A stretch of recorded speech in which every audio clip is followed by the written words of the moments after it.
I stopped watching anime. Anime is over for me.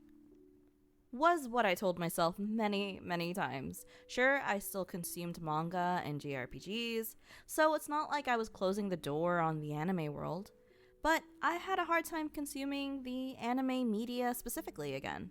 I, like many people, ended up binging hours and hours of content slop. YouTube.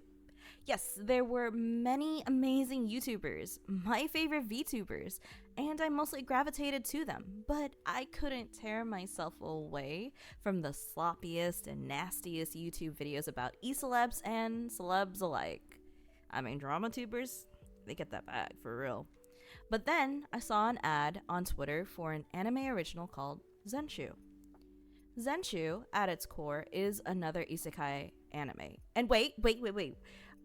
Yes, we have had so many isekai animes, but this one is an anime original, and by goodness, is it one dang good anime original. It's about a gifted animator named Natsuko Hirose. After eating a bad bento of clams, she passes away and awakens in her favorite anime, A Tale of Perishing. And it's up to her to change this world's ending, no matter how set in stone it is. There's also a side plot about the fact that she was previously put in charge of an anime movie regarding first love and torments all of her coworkers to tell her about their first love over and over, but, side tangent, While yes, you could argue, what the duck jelly? Another isekai anime? How much more? Why are you shoving this slop down our throat? To that I say, chill out, and it's gonna be okay. Let me hold your hand while I look deeply into your beautiful pearly eyes while I say, it's different. It really is, I swear. Here, let me just explain. Oh, but before I begin, there will be some spoilers, so if you're in the middle of the show, please keep that in mind. Don't worry, we'll still be here frothing over this show and redacted couple until you return. But without further ado, let's talk about the characters first. Hey, you. Yeah, you. I know you're sitting there all comfy, cozy, maybe have a pizza, maybe have a coffee. Hand it over, bub. You know me and coffee are like... But you know what you don't have? A subscription to my channel. And guess what? Clicking the sub button is absolutely free. The cast of Zenshu is comprised of 5 characters: Natsuko Hirose, Luke Braveheart, Yunio, Memiln, and QJ. Natsuko is one of the 2 main dominating protagonist characters. She is an artistic genius. She's had a love for A Tale of Perishing since she was a child. It's what inspired her to become an animator. She has long black hair covering her face, very similar to Sadako or the Ring Monster, but this is because she vowed to never cut her hair until she finishes this anime project. But yeah. But then she gets transported into another world and ends up realizing she died and reincarnated into her favorite anime. How fun! Our second main character is Luke Braveheart, the main protagonist of A Tale of Perishing, the actual movie itself. He's a typical blonde JRPG hero knight and leader of the 9 soldiers, a group of soldiers chosen to defend the Soul Futures. He has a heart of gold and believes in his friends and fights to defeat the voids that threaten the last Soul Future. But as the movie progresses, he begins to lose everyone, and not just everyone, but also himself. But that's in the actual animated movie itself. When it comes to Natsuko coming in, that's a little different story. Our supporting cast is technically part of the main cast because you do see them at least at some point in every episode, but I like to call them the supporting cast because they don't really feel as important. Well, they're important to the plot line in a way, just to drive the points forward, but Anyway, the next one we're going to introduce, I am not very excited to. Yunio. I hate this Care Bear looking little My Little Pony piece of... Yunio is Luke's best friend. He is also technically his little brother. Can a human and unicorn be bros? I mean, it's anime. Anything can happen. He has a thing for the ladies, always beefing with Natsuko, and is a total suck-up to Luke. All he does is try to decide what's best for Luke. He's that guy. He's like, you're doing it wrong. I can teach you. He's that guy. He really is. And then we have Memiln. She is one of my exceptions for cute elves, okay? You guys know me. I have my disdain for elves, but she's cute. Elves were not growing on me for a while. Yes, Lord of the Rings had badass Legolas, but let's be real. The elf girls are super overrated. Frieren did help a little bit, and Memon is a cutie too. Her story is so sad. She's just a lonely elf girl and eventually discovers stan culture. Yeah, you heard me. She learned how to stan a character. And I'm not joking, it's actually written in the anime that she learns how to stan a character. We'll get to that point eventually. I will say she's actually pretty relatable. And I'll destroy everything because eventually everyone Minecrafts off the face of Earth except me. I'm left to suffer and watch them all cross into the nether without me, so I gotta take it into my own hands. My own two dang hands. Well, you get the picture. And finally, we have QJ. Honestly, QJ was the underdog and made me appreciate them a lot. QJ is just a level headed animatronic being, sorta. He tells the weather and tells you when voids are about to, I don't know, invade. So he's kind of like a tracker in a way. But he's also really nice and is the one closest to Natsuko. So whenever Natsuko loses her way or gets confused on who to confide in, she has QJ as her confidant, which is really cute. And that's the whole main cast. There are a lot more characters that pop up reoccurring, like Destiny Heartwarming, which is the mayor's daughter, Justice, a previous member of the Nine Soldiers, and there are a few more. But I realize I introduced the cast, and we have not talked about the story yet, so let's get straight into that.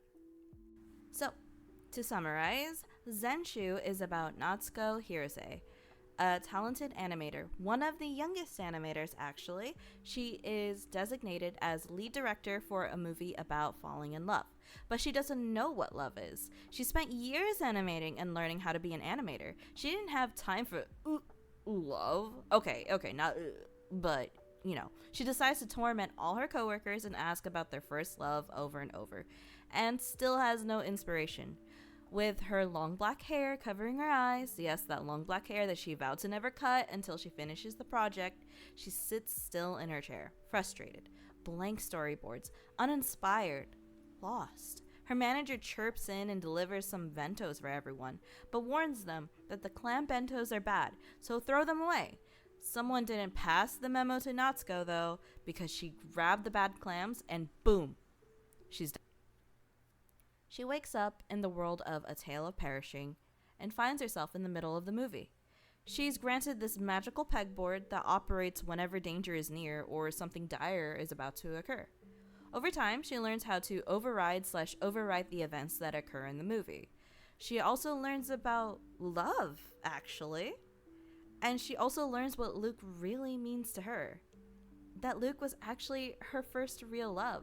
That A Tale of Perishing was her first real love. In the end, she finds solutions to avoid character death flags, and the world of A Tale of Perishing gets a happier ending, a different ending, an ending that wasn't written in stone. But she must leave. She has to leave, and even though she and Luke really fell for each other, she has to leave. She has to go back to Tokyo, and she learns some pretty hard lessons, some pretty big lessons. Number 1, it's okay to rely on a team. Stop being egotistical and doing it all on your own or thinking you're better than anyone else, so you have to do it on your own. Number 2, she learned what animation really was to her and why she really loved it in the first place. And number 3, nothing is truly set in stone. You can change your destiny.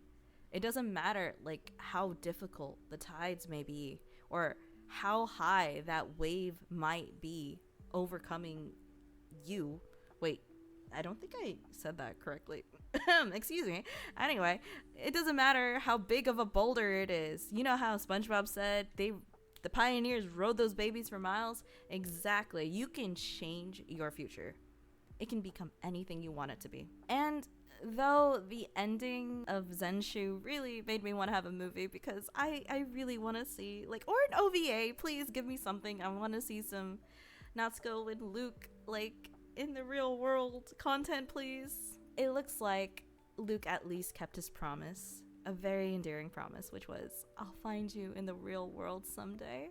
Oh, my heart, that last episode, the very end was so beautiful. Did I forget to mention that the main nemesis actually also ended up being the creator of the movie?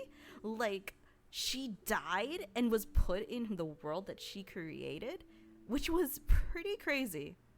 But I tried to tell you the story as best as I could in a very condensed format. But I implore you, please go watch the anime. I did no justice to how beautifully animated this film was, this series was, and how beautiful of a story that was told through everything.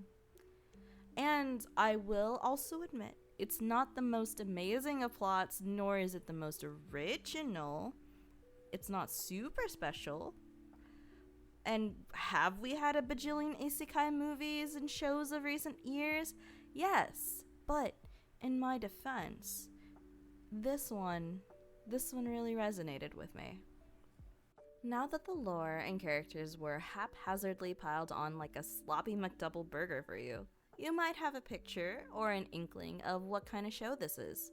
Depending on the person, it could be a straight up fantasy adventure, or a fantasy with shoujo elements, which honestly, let's be honest, it's really a shoujo fantasy. Isekai, not too unlike ReZero, another fantasy isekai with, well, originally about the fact that Subaru has the hots for Amelia and how he wants to save her.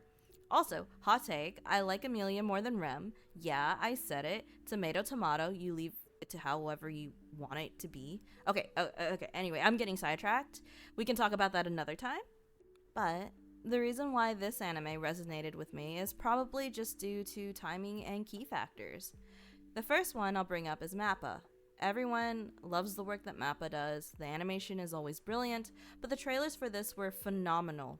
It was like transporting yourself into a beautiful JRPG world. The next one was the want to escape.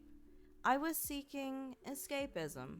Like everyone, I've been going through my own little rut. Life was not lifting.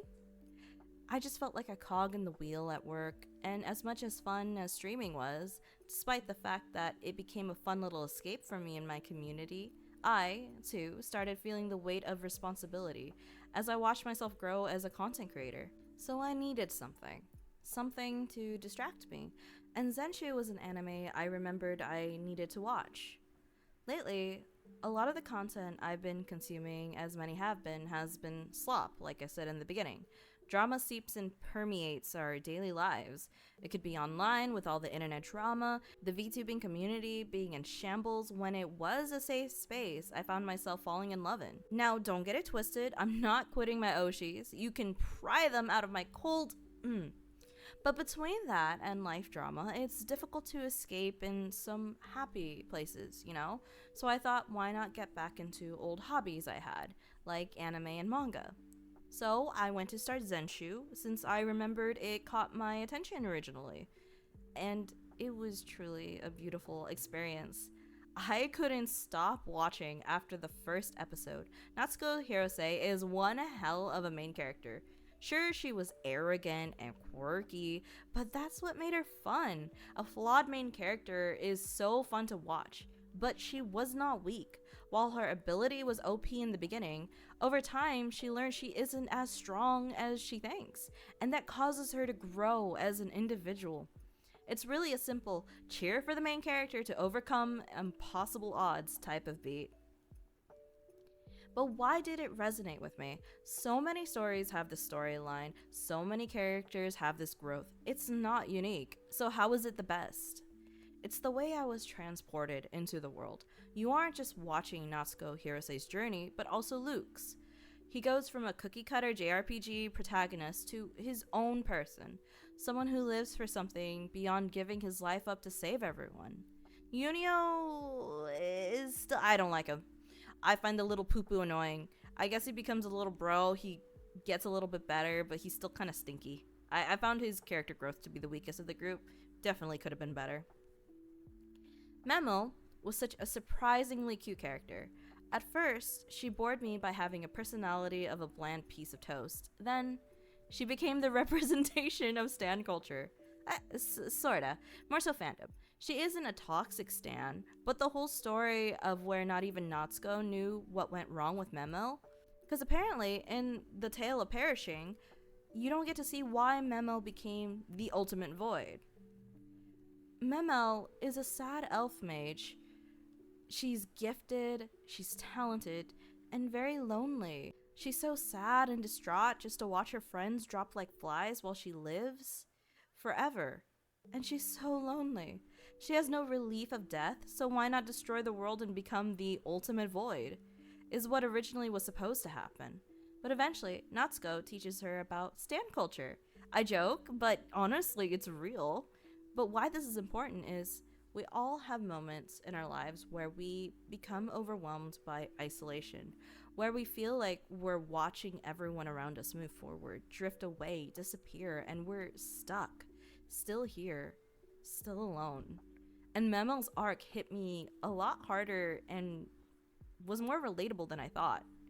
Because it wasn't just about loneliness, it was about being trapped in this bland, uninspiring, sad loop. And when Natsuko doesn't just stop her or, destroys her, she saves her. She reaches out to her. She does something that only she could do. Something that shows her a shred of humanity. It helps her feel real, feels not alone, and helps Memel realize there's more to live for. There are things to live for that don't just disappear. And that's where she stands, a character that Natsuko made in an anime called Eraser, like Ultimate Eraser or something. Very interesting. And that's the thing about Zenshu. It's not groundbreaking in its premise. It's not flipping the genre on its head. But what it is, it could be deeply personal. Every character, every arc, every emotional beat feels like it was crafted from someone who knows what it's like to be lost, who knows what it's like to chase a dream that feels like it's slipping right out of your hands, who also knows how it feels to remember why you loved something in the first place. So if you're someone who's burnt out, someone who's tired of the noise, someone who once loved anime or storytelling, or just feeling something through a screen, then you're like me. You too are burnt out with the negativities of life, of the pressures, of things moving forward without you. There you find yourself relating to Memel.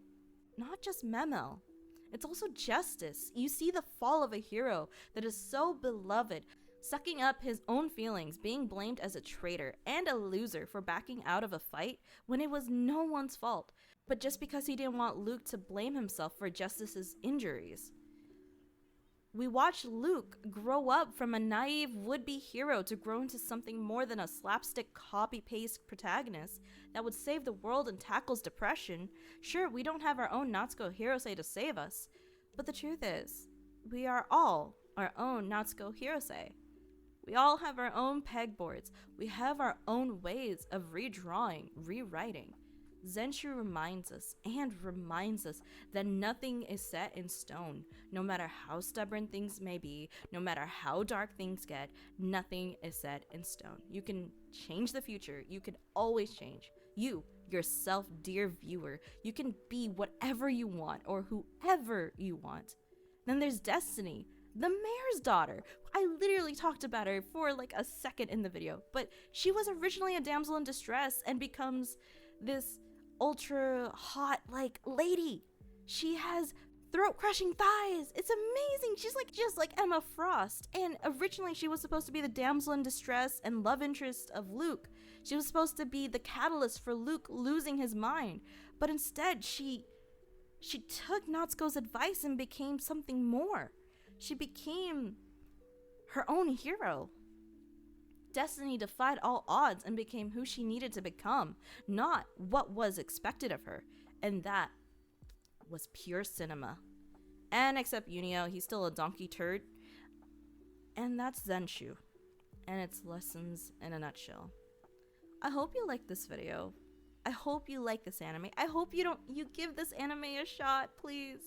I hope you enjoy my yaps. Thank you, from the bottom of my heart, for listening to this love letter to an anime that defied all my expectations and gave me something to look forward to. Well, that's the video. And yes, more videos are coming. I won't really be focusing primarily on anime only or manga only. I'll also be diving into games. I hope you guys like those too. In between, we'll yap about all sorts of anime and manga between like the gaming videos. So basically, I'll just be yapping. If you really like that, please come visit again. I will say this is one messy essay-ish video. I do write the scripts and I try to make it make sense, but in reality, maybe it being sloppy is the charm. What do you guys think? I literally just only word vomit on the page and try to make sense of my thoughts, my feelings. But with that being said, thank you for watching. If you'd like to see more yapping or join me in future adventures, hit that sub button and like button, maybe? Or is it the other way around? And have a wonderful day or night, wherever it is you are, and have a good one. Mwah. Goodbye. Goodbye.